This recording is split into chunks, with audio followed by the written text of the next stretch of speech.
Too much testing and not enough learning. That's the conclusion of the state's largest teachers union and school administrators. Good evening. I'm Ann Nyberg. And I'm Scott McDonald. 3 years after a new system of evaluating teacher performance with the goal of more learning for kids, the plan getting a failing grade from teachers and principals. Chief Political Correspondent Mark Davis has the latest on this. Mark.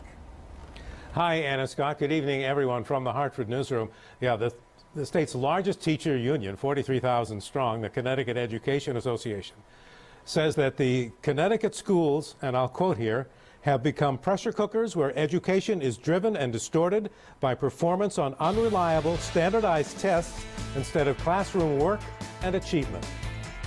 Starting in the fall of 2012, Connecticut began a new system for evaluating teacher performance, a system where a large part of the decision would be based on how kids did on a series of tests. After 3 full school years, the state's largest teacher union says the system is a bust. All we care about is what's that test score look like.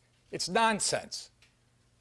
It's nonsense, and we have to get rid of it in the state of Connecticut. Too focused on counterproductive goals tied to unreliable, standardized test scores. The union says surveys of teachers and principals across the state say that teachers are spending weeks and weeks preparing kids to take the tests instead of real classroom learning time because teachers know that their jobs could be on the line. It's been recognized as such in Washington, and those that say stay the course in the Connecticut remind me of the captain of the Titanic. Look what happened with him.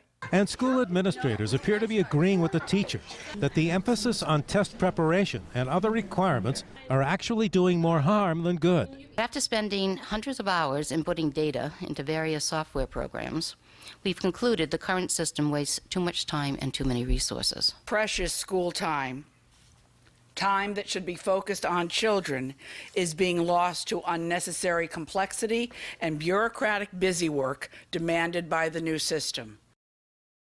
Now, the teachers and administrators say they have put together a simpler, more streamlined system that still includes testing, but allows communities to make up their own mind. So it's not a one-size-fits-all program, and they will submit it to the committee that's going to decide if there's going to be a change, which is going to be meeting here in Hartford next week over near the state capitol. Live from the Hartford newsroom, Mark Davis, News 8.